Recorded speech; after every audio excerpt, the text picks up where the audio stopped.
রাজিম বিসমিল্লাহির রহমানির রহিম। উপস্থিত উসমানীনগর উপজেলা প্রেস ক্লাবের সম্মানিত সাংবাদিক ভাইরা, আজকে আমরা উসমানীনগর উপজেলা প্রেস ক্লাবে তাজপুর, দুলিয়ারবন, ইলাশপুর এবং বরায়া মৌজার পক্ষ থেকে, বিটা মালিকদের পক্ষ থেকে আপনাদের শরণাপন্ন হয়েছি। আমরা সবাইকে সালাম দিয়ে আমার বক্তব্য শুরু করতেছি। আমরা দুলিয়ারবন, তাজপুর, বরায়া সকল মালিক, বিটা মালিক এবং রাস্তার 6 লাইনের প্রকল্পের রাস্তার সাইডে যারা বিটা মালিক ক্ষতিগ্রস্ত, তাদের পক্ষ থেকে আমি জাহেদ আহমদ, আমার বিল্ডিং তাজপুর বাজারে মনসুর মেনশন স্বত্বাধিকারী আমার আব্বার নামে আব্দুর রহিম সোয়ামিয়া, আমি এলাকার সকলের পক্ষ থেকে আমাকে নির্ধারণ করেছেন, এই জন্য আমি আপনাদের সম্মুখে সংক্ষিপ্ত লিখিত আকারে আবেদনে পেশ করতেছি। সবাইকে আমার কথাগুলা গুরুত্ব সহকারে শোনার জন্য এবং সবাই সুন্দরভাবে উপস্থাপন করার জন্য অনুরোধ জানিয়ে আমি লিখিত বক্তব্য পেশ করছি। আপনাদের সবাইকে ধন্যবাদ জানিয়ে আজকের এই সংবাদ সম্মেলনে উপস্থিত হওয়ার জন্য কৃতজ্ঞতা প্রকাশ করছি। আজ আমরা অত্যন্ত গুরুত্বপূর্ণ একটি বিষয় আপনাদের সামনে তুলে ধরতে চাই, যা সরাসরি সাধারণ মানুষের ভূমি সম্পত্তির ন্যায্য মূল্য ও ক্ষতিপূরণের সঙ্গে জড়িত।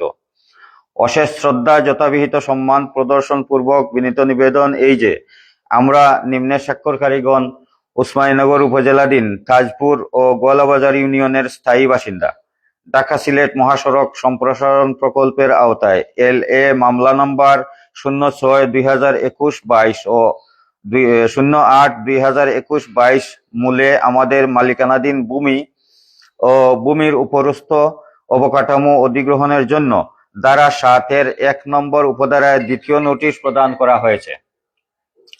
ঢাকা সিলেট মহাসড়ক সম্প্রসারণ প্রকল্পের আওতায় LA মামলা নম্বর 06/2021-22 ও 08/2021-22 মূলে অধিগ্রহণের জন্য ধারা 7-এর 1 নম্বর উপধারায় নোটিশ প্রদান পরবর্তী সময়ে অত্র উপজেলাধীন তাজপুর সাব রেজিস্ট্রারের কার্যালয় থেকে ধারা 4-এর 1 নম্বর উপধারায় প্রথম নোটিশ প্রদানের পূর্বের 11/12/2022 খ্রিস্টাব্দ তারিখ 1 বছর সময়ে সাফখাবালা ক্রয় বিক্রয়ের জন্য আমাদেরকে না করার জন্য নির্দেশ দেওয়া হয়। ঢাকা সিলেট মহাসড়ক সম্প্রসারণ প্রকল্পে দুলিয়ারবন, ইলাশপুর ও বরায়া মৌজার সম্ভাব্যতা যাচাই স্থিরচিত্র ও ভিডিও চিত্র ধারণ অনুমানিক 2020 সালে করা হয়েছে। LA মামলা নম্বর 06/2021-22 ও 08/2021-22 মূলে অধিগ্রহণের জন্য ধারা 4-এর 1 নম্বর উপধারায় প্রথম নোটিশ বিগত 11/12/2022 তারিখে প্রদান করা হয়েছে এবং তৎকালীন সময়ে সংশ্লিষ্ট স্থিরচিত্র ও ভিডিও চিত্র ধারণ কাজে নিয়োজিত ব্যক্তিগণ কর্তৃক আমাদের মালিক পক্ষকে জমি ক্রয় বিক্রয় কিংবা নতুন স্থাপনা নির্মাণ না করার জন্য জানানো হয়েছে। তৎপ্রেক্ষিতে আমরা মহাসড়কের পার্শ্ববর্তী মালিক পক্ষের উক্ত মৌজান্বয়ে কোনো জমি ক্রয় বিক্রয় কিংবা নতুন স্থাপনা নির্মাণ থেকে বিরত থাকি। এমনকি সংশ্লিষ্ট ব্যক্তিদ্বয়ের কথার প্রেক্ষিতে আমাদের অনেক মালিকগণ তৎকালীন সময় হতে অদ্যাবধি নির্মাণাধীন ভবন স্থাপনার অবশিষ্ট কাজ সমাপ্ত করেননি, যার প্রমাণ আপনাদের ইতিপূর্বে ধারণকৃত স্থিরচিত্র ভিডিও চিত্রে বিদ্যমান আছে। উল্লেখ্য যে দুলিয়ারবন, ইলাশপুর ও বরায়া মৌজায় বাজার, দোকানবিট, রকম শ্রেণী মহাসড়ককে কেন্দ্র করে গড়ে উঠেছে। বাজার মূল্য নির্ধারণ কমিটি কর্তৃক বিগত 2017-18 খ্রিস্টাব্দ এর জন্য মৌজাওয়ারি শ্রেণীভিত্তিক ব্যক্তিগত স্থাবর সম্পত্তির প্রতি শতাংশের সর্বনিম্ন বাজার মূল্যের তালিকায় দুলিয়ারবন মৌজায় দোকানবিটের রকম শ্রেণীর মূল্য 18,63,415 প্রতি শতক ও বরায়া মৌজায় দোকানবিট রকম শ্রেণীর মূল্য 7 লক্ষ টাকা নির্ধারণ করা হয়েছে। পরবর্তীতে বাজার মূল্য নির্ধারণ কমিটি 2022 কর্তৃক বিগত 13/11/2022 তারিখে 2023 ও 24 খ্রিস্টাব্দ এর জন্য মৌজাওয়ারি শ্রেণীভিত্তিক ব্যক্তিগত স্থাবর সম্পত্তির প্রতি শতাংশের সর্বনিম্ন বাজার মূল্যের তালিকায় দুলিয়ারবন মৌজায় দোকানবিট রকম শ্রেণীর মূল্য 18,63,415 টাকা ও বরায়া মৌজায় দোকানবিট রকম শ্রেণীর মূল্য 7 লক্ষ টাকা নির্ধারণ করা হয়েছে। তৎপরবর্তী 4/12/2024 তারিখে বাজার মূল্য নির্ধারণ কমিটি 2024 কর্তৃক 2025-26 খ্রিস্টাব্দের জন্য মৌজাবাড়ি শ্রেণীভিত্তিক ব্যক্তিগত স্থাবর সম্পত্তির প্রতি শতাংশের সর্বনিম্ন বাজার মূল্যের তালিকা দুলিয়ারবন মৌজায় দোকানবিট রকম শ্রেণীর মূল্য 18,65,000 টাকা ও বরায়া মৌজায় দোকানবিট রকম শ্রেণীর মূল্য 8,74,770 টাকা নির্ধারণ করা হয়েছে। এটা বিদ্যমান, বিগত সময়ে প্রতি বছরই এটা আপডেট হয়। এখানে উল্লেখ্য যে ক্ষতিগ্রস্ত অনেক ভবন স্থাপনার মালিকগণ অধিগ্রহণকৃত ভূমির উপরিস্থিত অবকাঠামোর আংশিক অংশ ক্ষতিগ্রস্ত হিসেবে বিবেচনা করার ফলে ভবন স্থাপনার সম্পূর্ণ অংশ ক্ষতিগ্রস্ত হওয়ায় স্থাবর সম্পত্তি অধিগ্রহণ ও হুকুম দখল আইন 2017 ও মহাসড়ক আইন 2021 স্থাবর সম্পত্তি অধিগ্রহণ ও হুকুম দখল আইন 2017 এর দ্বারা 15 উপধারা 1 এর বিধান মতে কোন মালিক তাহার অধিগ্রহণকৃত ভূমির উপর বিদ্যমান দালান গৃহের সম্পূর্ণ অংশ অধিগ্রহণ করিতে হইবে মর্মে শর্ত আরোপ করিলে সংশ্লিষ্ট বাড়ি বা ভবনের অংশবিশেষ অধিগ্রহণ করা যাইবে না। মহাসড়ক আইন 2021 এর বিধান মোতাবেক মহাসড়কের 10 মিটারের ভিতরে কোন ধরনের স্থাপনা করা বা রাখার বিধান নাই। বিধান মতে সম্পূর্ণ অংশ ক্ষতিগ্রস্ত বিবেচনায় যৌথ তদন্তের ফিল্ড বুকে অন্তর্ভুক্ত করার জন্য বিধি মোতাবেক জেলা প্রশাসক সিলেট ও অতিরিক্ত বিভাগীয় কমিশনার রাজস্ব সিলেটের আদালতে আপিল মোকদ্দমা দায়ের করলেও ভবনের অবশিষ্ট অংশ ক্ষতিগ্রস্ত হিসেবে বিবেচনায় না নিয়ে দায়েরকৃত আপিল মামলা নথিজাত করা হয়, যা মালিক পক্ষদ্বয়ের জন্য সমূহ ক্ষতির কারণ বটে।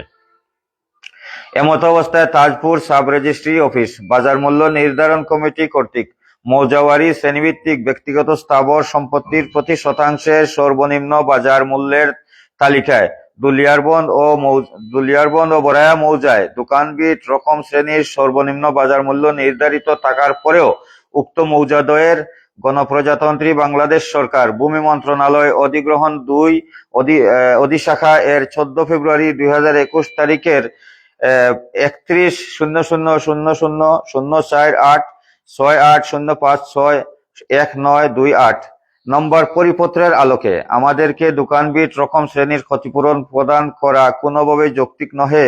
বর্ণিত সময়ে ব্যক্তিদ্বয় চাইলেও সরকার নির্ধারিত বাজার মূল্যের কম মূল্যে সাফকাবালা দলিল রেজিস্ট্রি করা সম্ভবপর নহে বা ছিল না। যেটা নির্ধারিত মূল্য তার কমে কোনো সময় রেজিস্ট্রি করা সম্ভব নয়, এই জিনিসটা আমরা বুঝাইতে চাইছি। অতএব মহোদয় প্রার্থনা এই যে, যেহেতু সাব রেজিস্ট্রার অফিসের বাজার মূল্য নির্ধারণের ক্ষেত্রে বিগত নির্ধারিত সময়ে রেজিস্ট্রিকৃত সাফকাবালা দলিলের মূল্যকে গড় করিয়া মৌজাবাড়ি শ্রেণীভিত্তিক সর্বনিম্ন বাজার মূল্য নির্ধারণ করা হয় এবং বর্ণিত সময়ে ব্যক্তিদ্বয় চাইলেও সরকার নির্ধারিত বাজার মূল্যের কম মূল্যে সাফকাবালা দলিল রেজিস্ট্রি করা সম্ভবপর নহে, সেহেতু সরকার বাজার মূল্য নির্ধারণ কমিটি কর্তৃক নির্ধারিত মূল্য দোকানবিট রকম শ্রেণীর সর্বনিম্ন বাজার মূল্য ধরে ক্ষতিপূরণ প্রদানের আদেশ দানে মহোদয়ের সদয় মর্জি কামনা করছি। আমরা যারা ভূমি অধিগ্রহণের কারণে ক্ষতিগ্রস্ত হচ্ছি তাদের এইটাই আবেদন, আমরা যেন সঠিক মূল্যটা, আমাদের যে সম্পত্তি সরকার কর্তৃক গ্রহণ করার জন্য আমাদেরকে নোটিশ দেওয়া হয়েছে তার সঠিক নির্ধারিত আমাদের যেটা পাওনাটা যেন আমরা সুন্দরভাবে সঠিকভাবে যেন আমরা পেতে পারি, তারই জন্য আমরা বিগত সময়ে ডিসি অফিসে এবং এলও অফিসে আমরা আবেদন করেছি। আজকে আপনাদেরকে উসমানীনগর উপজেলা প্রেস ক্লাব সাংবাদিকবৃন্দ এবং বিভিন্ন লাইভ টিভির মাধ্যমে আমরা আবেদন করতেছি, আপনারা যথাযথভাবে আপনাদের চ্যানেল থেকে আপনাদের ইলেকট্রিক মিডিয়া প্রিন্ট মিডিয়ার মাধ্যমে আমাদের এই দাবিগুলা সরকারের উচ্চ পর্যায়ে পর্যন্ত পৌঁছানোর জন্য আমাদের বিনীত আপনাদের প্রতি অনুরোধ করা হচ্ছে। দুলিয়ারবন মৌজা বরায়া মৌজা ইলাসপুর দোকানবিট ও বিল্ডিং মালিক বৃন্দের পক্ষ থেকে সবাইকে অশেষ ধন্যবাদ। অনেক ধৈর্য ধরে কথাগুলো শুনেছেন, রেকর্ড করেছেন এবং আমরা আশা করব আমাদের এই বক্তব্য লিখিত আকারে পেশ করা বক্তব্যটা ইনশাআল্লাহ আগামী দিনে আমাদের জন্য ফলপ্রসূ হিসাবে প্রমাণিত হবে এবং আপনাদের সবাইকে ধন্যবাদ জানিয়ে আমি আমার লিখিত বক্তব্য শেষ করলাম। আসসালামু আলাইকুম। এখন আর কোনো প্রশ্ন আসেনি? মামারে যদি কিছু আপনার এড করতে পারেননি কিছু আপনারা কিছু মাত পানি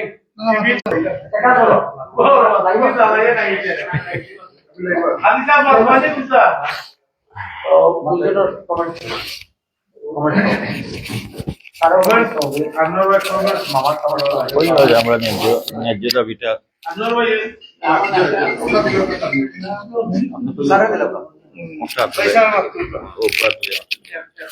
বইও মাতিলাই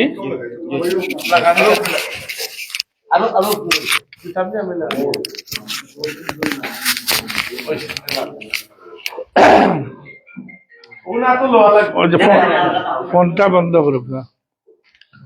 আউযু বিল্লাহি মিনাশ শাইতানির রাজিম।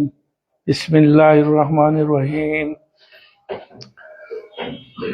আজ উসমানীনগর উপজেলা প্রেস ক্লাব অফিসে আমরা সমবেত হয়েছি তাজপুর, দুলিয়ারবন, ইলাসপুর, বরায়া মৌজার সব মালিকগণ, সম্মানিত গণমাধ্যম কর্মীর দৃষ্টি আকর্ষণ করার জন্য। আমি আশাবাদী, আমি তার পরিচয় এইমাত্র পাইলাম যে তার স্বামিয়া ছেলে, তার আব্বার লগে আমরা অত্যন্ত একটা পারিবারিক সম্পর্ক। তাই যেভাবে আপনারা কাছে উপস্থাপন করছেন, আমি মনে করি আর কিচ্ছু বাকি রয়েছে না আমরা কোয়ার মতো। বাট আমি ও জিনিসও আপনারা গণমাধ্যম কর্মীর কাছে অনুরোধ করব, যেসব মালিকগুলোর জায়গা অধিগ্রহণ সরকারে করে, এই অধিগ্রহণ ওর আশ্বাস আমরা পাইছি 2022-এও। আমি পার্সোনালি আমেরিকাতে আসিয়া নোটিশটা সংগ্রহ করছি। বারবেলি মৌখিক আঁকি যেটা মূল্য নির্ধারণ করে, আগেও তাই হইয়া গেছেন যে 18,65,000 টাকা। কিন্তু অত্যন্ত পরিতাপের বিষয়, 4 বছর পরে নভেম্বরে আমরা আর একটা নোটিশ পাইলাম। এখন দেখা যায় 8 দেওয়ার সময় টাকা পাইতাম আমরা। এখন যে সরকার কর্তৃক যে মূল্য তারা নির্ধারণ করছেন দেওয়ার লাগে, ইগু কোনো অবস্থায় মালিক লাগে ইগু খাইম নাই। কই 18 লক্ষ টাকা আর কই 1 লক্ষ টাকা, হ্যাঁ 1,10,000। এটা ডে এন্ড নাইট ডিফারেন্স। আমি আপনারা গণমাধ্যম কর্মীর মাধ্যমে সঠিক মন্ত্রণালয়ের গেছে বলতে বলা যারে ধরে ডিসি, সম্মানিত ডিসি তনে আরম্ভ করিয়া আপনার ভূমি মন্ত্রণালয়, ভূমি সচিব, ইনক্লুডিং সম্মানিত প্রধান উপদেষ্টার দৃষ্টি আকর্ষণ করলাম যে আমাদের প্রতি